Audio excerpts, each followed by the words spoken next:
धौलपुर गांव में एक भीखू नाम का किसान रहता था। भीखू बहुत ही सीधा और ईमानदार था। उसकी एक पत्नी सुंदरी और एक बीमार बूढ़ी माँ थी। भीखू के पास एक छोटी सी जमीन थी जिस पर वह खेती किया करता था, लेकिन पिछले कई सालों से भीखू की कोई भी फसल अच्छी नहीं हो पा रही थी। अजी सुनिए, अब तो घर में थोड़ा ही अनाज बचा है। माँ जी की तो तबीयत भी ठीक नहीं रहती, उन्हें तो मैं भूखा भी नहीं रख सकती हूँ। जी, आपने कुछ सोचा है? आगे क्या करेंगे आप? मैं जानता हूँ सुंदरी, लेकिन तुम ही बताओ मैं क्या करूँ। रोज इतनी मेहनत करता हूँ, लेकिन न जाने क्यों मेरी फसल हर बार खराब हो जाती है। कुछ महीने पहले सरसों बोई थी, लेकिन देखो न जाने वो भी अच्छी नहीं हो पाई, जिसकी वजह से कोई गांव वाला मेरी बोई कोई भी फसल खरीदता ही नहीं है। मैं ये अच्छे से जानती हूँ जी, इसी वजह से आप बहुत परेशान रहते हैं। लेकिन अब तो रसोई खाने में भी थोड़ा ही अनाज बचा है। माँ जी को तो हम भूखा नहीं रख सकते हैं ना जी। आगे क्या करेंगे? खैर जाने दीजिए, मैं आपको अच्छे से जानती हूँ, आप कुछ ना कुछ कर ही लेंगे जी। भीखू अपना सिर हिलाता हुआ हाँ कहता है। अगली सुबह भीखू अपने खेत की तरफ जा रहा था।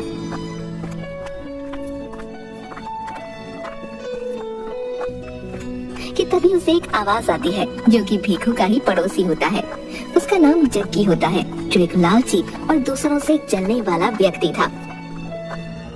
अरे भीखू भैया, कहाँ जा रहे हो? लगता है अपने खेत की तरफ अपनी फसलों को देखने जा रहे हो, हैं?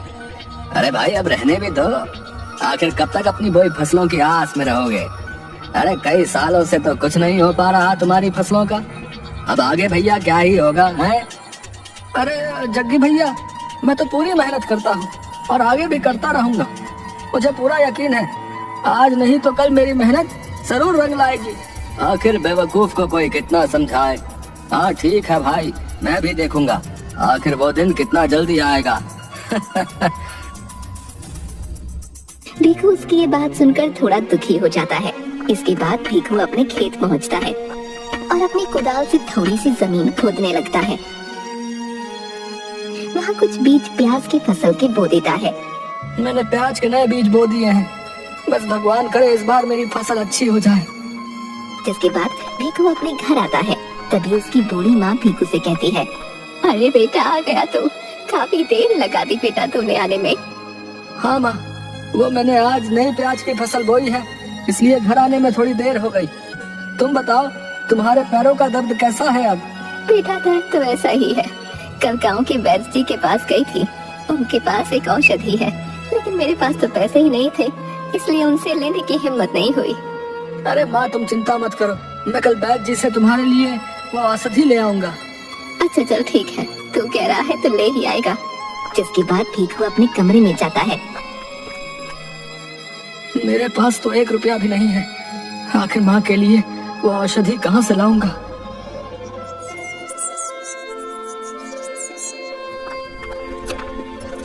अगली सुबह भीखू वैद्य के पास जाता है, जो काफी बूढ़े थे।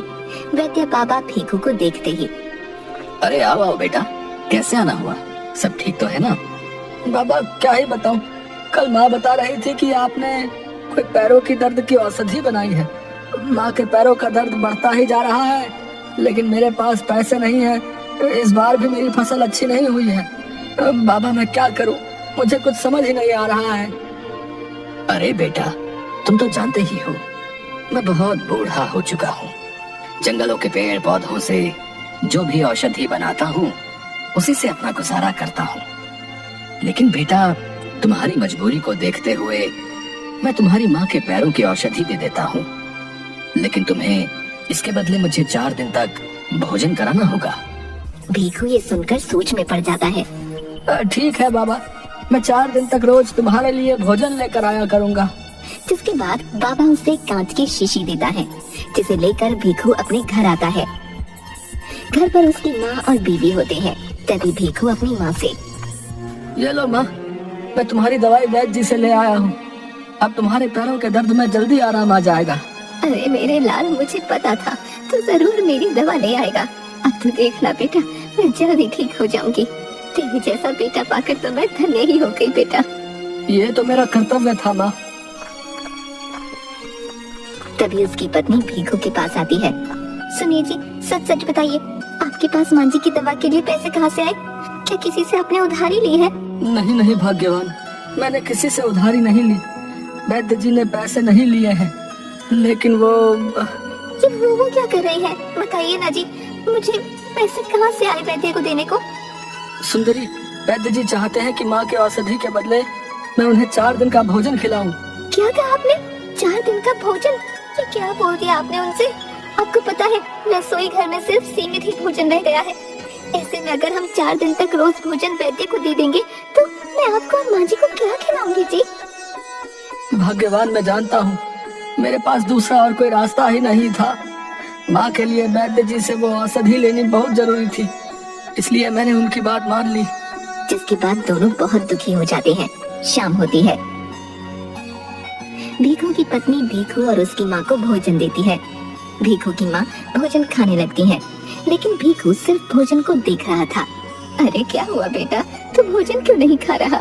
अरे माँ, खा लूंगा, अभी थोड़ा मन नहीं है, आप खाइए ना। जिसके बाद भीखू की माँ अपने कमरे में चली जाती है और भीखू अपना भोजन लेकर बाबा के पास जाता है। बाबा, मैं आपके लिए भोजन लेके आया हूँ, खा लीजिए। जो भी मेरे घर में रूखा सूखा था मैं आपके लिए ले आया हूँ।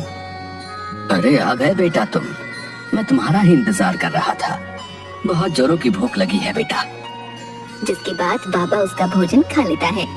इसके बाद भोला रोज ऐसा ही करता, अपने हिस्से का भोजन वैद्य बाबा को दे देता। चौथे दिन भीखू की पत्नी, सुनिए जी, आज तो रसोई घर में सारा अनाज खत्म हो गया है, मुझे तो बहुत चिंता हो रही है जी, आज क्या बनाऊंगी? भीखू ये सुनकर बहुत दुखी हो जाता है। भीखू मन ही मन सोचने लगता है, आज कैसे बाबा को भोजन दूंगा। वो अपने खेत में जाता है और देखता है कि उसकी बोई प्याज की फसलों में से एक प्याज खिलाई है, जो देखने में बहुत सुंदर लग रही है। भीखू उसे तोड़कर अपने घर ले आता है। तभी उसकी पत्नी, ये क्या लाए हैं जी, इसे एक प्याज से क्या होगा भला? भीखू रसोई घर में जाता है और एक आटे के डिब्बे को खोलता है, जिसमें बहुत ही कम आटा था। तुम इस आटे की रोटी बना दो। क्या बोल रही हैं जी? इस आटे की मुश्किल से एक, और वो भी बहुत ही छोटी रोटी बनेगी जी, इससे तो किसी का पेट नहीं भरेगा। तुम बनाओ तो सही, तुम इस आटे की छोटी ही सही, लेकिन रोटी बना दो। जिसकी बात उसकी पत्नी उस थोड़े से आटे की एक छोटी सी रोटी बना देती है। उसे लेकर भीखू वैद्य के पास जाता है। ये लो बाबा, मैं भोजन ले आया हूँ, लेकिन आपसे माफी चाहता हूँ, आज मेरे घर पर आटा नहीं था। बस जो थोड़ा सा आटा बचा था उसी से मेरी पत्नी ने आपके लिए रोटी बना दी है, और साथ में मैं अपनी प्याज की बोई फसल में से सबसे पहले जो प्याज खिलाई थी वो ले आया हूँ। वैद्य बाबा भीखू की ये बात सुनकर बहुत खुश हो जाते हैं। कोई बात नहीं बेटा, मैं आज यही खा लूंगा। वो रोटी और प्याज खाने के बाद, बेटा तुम वाकई बहुत अच्छे इंसान हो। तुम्हारी रोटी और प्याज खाकर मुझे बहुत आनंद आया। तुम्हारी ईमानदारी और निष्ठा को देखते हुए मैं तुम्हें कुछ देना चाहता हूँ। तभी वैद्य बाबा अपने एक पिटारे में से एक सफेद रंग की पोटली निकालते हैं और भीखू को दे देते हैं। ये लो बेटा, ये औषधि मैंने बहुत मेहनत से बनाई है। ये बहुत चमत्कारी है। इसे तुम जिस भी चीज में डालोगे उसका स्वाद 10 गुना बढ़ जाएगा। जैसे तुमने मुझे भोजन खिलाया है, वैसे ही तुम हर भूखे इंसान को भोजन कराओ। तुम एक ढाबा खोलो, तुम जो भी खाने की चीज बनाओगे उसमें इसका इस्तेमाल करना। ये तुम्हारी कमाई का साधन भी बनेगा। जो तुम्हारा भोजन एक बार खा लेगा वो बार बार आएगा।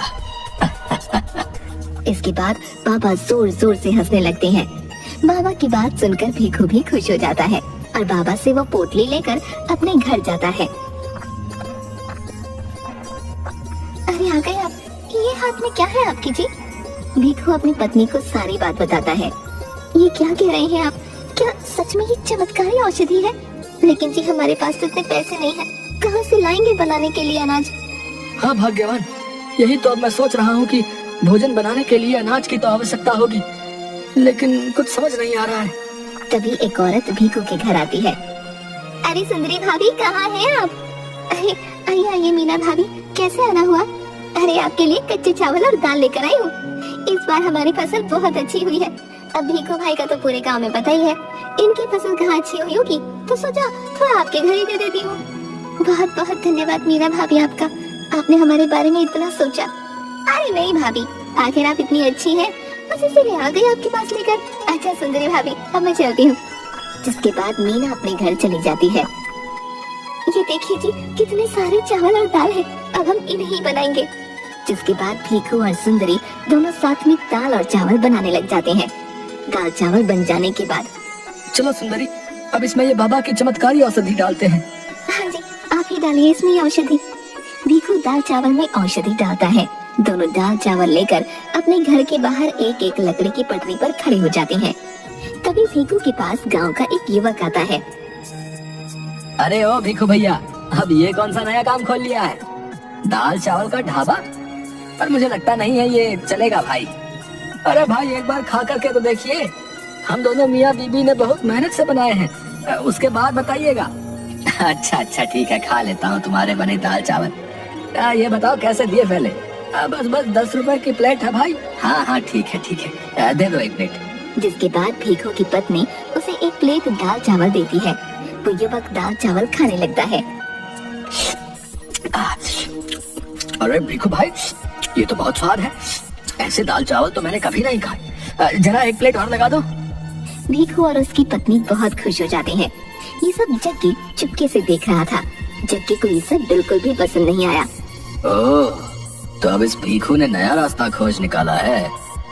अब पूरे गांव में इसकी वाहवाही होने लगेगी। नहीं नहीं, मैं ऐसा नहीं होने दूंगा, मुझे कुछ करना होगा। वो भीखू के ढाबे के पास गया। अरे भीखू भाई, कैसे हो भाई? आज बड़े जोरों की भूख लगी है, जरा एक प्लेट दाल चावल तो लगा देना। अरे भाई अब तो दाल चावल खत्म हो गए, माफ करना भाई, अब तुम कल आना। अब ये भी कोई बात हुई भीखू भाई? इतने मन से आया था तुम्हारे ढाबे पर। खैर अब जाने दो, अच्छा चलता हूँ मैं।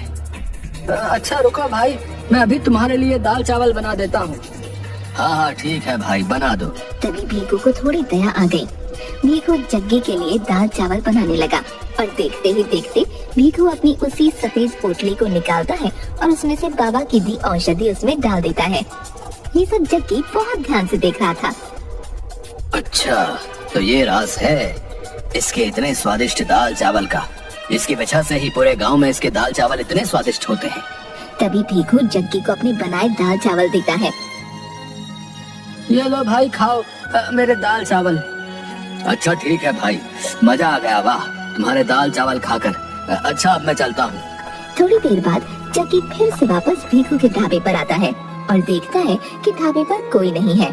वो चुपके से सफेद पोटली उठा लेता है और अपने घर आ जाता है। अब ये हुई ना कुछ बात। अब मैं देखता हूँ कि उस भीखू के दाल चावल कैसे बिकते हैं। अब मैं अपना ढाबा खोलूंगा और खूब सारे पैसे कमाऊंगा। हाँ। उधर भीखू को पूरे ढाबे में जब कहीं वो चमत्कारी पोटली नहीं मिलती तो वो और उसकी पत्नी बहुत दुखी हो जाते हैं। अब हम क्या करेंगे जी, आखिर वो पोटली कौन ले जा सकता है? मुझे तो कुछ समझ नहीं आ रहा है, अब क्या होगा। भीखू उसी बाबा के पास जाता है। बाबा वो पोटली जो मुझे आपने दी थी वो किसी ने चोरी कर ली है, अब क्या होगा बाबा? अब कैसे मेरे हाथ के बने दाल चावल लोगों को पसंद आएंगे? बेटा तुम चिंता मत करो, जिसने भी वो पोटली चुराई होगी उस पर उस औषधि का उल्टा असर होगा। लेकिन बेटा तुम उदास क्यों होते हो? तुम जो बहुत मेहनत और लगन से दाल चावल बनाते थे, तभी सभी गांव वाले तुम्हारे बनाए दाल चावल इतना पसंद करते थे। हाँ मेरी दी गई औषधि स्वाद को थोड़ा बढ़ा जरूर देती थी, लेकिन तुम्हारी सच्ची निष्ठा और लगन के आगे उसका इतना महत्व भी नहीं। तुम जाओ और फिर से अपने ढाबे पर जाकर उसी प्रेम और निष्ठा भाव से दाल चावल बनाओ। तुम देखना गांव वालों को तुम्हारे बने ये दाल चावल भी बहुत पसंद आएंगे। ठीक है बाबा, मैं चलता हूँ। जिसके बाद भीखू अपनी पत्नी के साथ फिर से दाल चावल बनाना शुरू कर देता है। उधर जग्गी भी अपना ढाबा खोलता है और खूब सारे दाल चावल बनाता है और उसमें वही औषधि मिलाता है। गांव का ही एक आदमी जग्गी की दुकान पर आता है। अरे भाई जरा एक प्लेट दाल चावल लगा दो। हाँ हाँ भाई अभी लगा देता हूँ। जैसे ही वो आदमी जग्गी के बनाए दाल चावल खाता है, उल्टियाँ करने लगता है। अरे ये क्या बकवास दाल चावल बनाए हैं? जब बनाने नहीं आते तो क्यों बेचते हो? अरे अरे क्या हुआ भाई? क्या दाल चावल पसंद नहीं आए? पसंद आने की तो बात दूर है, इतने खराब तो मैंने कभी नहीं खाए। तुम ही खाओ अपने दाल चावल। जिसके बाद गुस्से में वो आदमी वहाँ से चला जाता है। आखिर अब ऐसे कैसे बने हैं? मैं ही खा के देखता हूँ। अरे अरे, इतने कड़वे बने हैं ये तो, इनसे तो मुझे भी उल्टी हो जाएगी। छी छी छी छी, हे भगवान, अब कौन मेरे इतने सारे बने दाल चावल खाएगा? इतने सारे दाल चावल खरीदने के लिए तो मैंने अपनी सारी जमा पूंजी लगा दी, ये क्या कर दिया मैंने? और जग्गी बहुत तेज तेज रोने लगता है। भीखू और उसकी पत्नी बहुत मेहनत से बिना इस बार औषधि के दाल चावल बनाते हैं। सभी गांव वालों को वो बहुत पसंद आते हैं और उनके ढाबे पर फिर से लोगों की भीड़ लग जाती है। और बिना उस औषधि के अब भीखू का ढाबा चलने लगता है और भीखू हंसी खुशी अपनी माँ और पत्नी के साथ रहने लगता है।